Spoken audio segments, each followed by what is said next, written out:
नमस्कार मैत्रिणींनो, मी आज तुम्हाला सांगणार आहे की प्रेग्नन्सीच्या 8व्या महिन्यात कोणती काळजी घेतली पाहिजे। तर प्रेग्नन्सीच्या 8व्या महिन्यामध्ये बाळाची थोडी उंची वाढलेली असते, वजनही वाढलेलं असतं। वजन वाढल्यामुळे आईच्या युरिन ब्लॅडरवर प्रेशर पडतो, तर त्याच्याने आईला थोड्या वेळात थोडी लघवी होत असते। तर ते घाबरायचं काही कारण नाही। आणि ॲसिडिटी पण खूप वाढलेली असते, तर आईने शक्यतो रात्रीच्या वेळी कमी तिखट खाल्लं पाहिजे आणि थोडं खाल्लं पाहिजे आणि दूध प्यायला पाहिजे।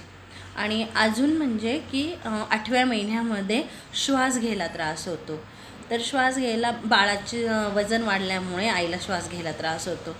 तर श्वास घ्यायला त्रास झाल्यावर पोझिशन चेंज करायची तुम्हाला। जर तुम्ही बसलेला असाल तर चालायचे, आणि जर चालत असाल तर थोडंसं लोळायचं आहे, कुशीवर झोपायचे, अशी काळजी घ्यायची आहे। आणि 8व्या महिन्यामध्ये शक्यतो प्रीमेच्युअर डिलेवरी होण्याची शक्यता असते।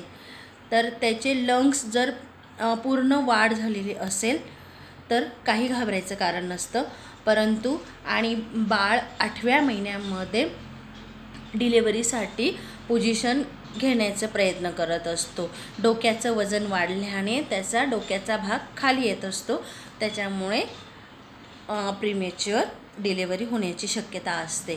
तर हे सर्व तुम्ही तुमच्या डॉक्टरांशी डिस्कस करून घ्यायचं।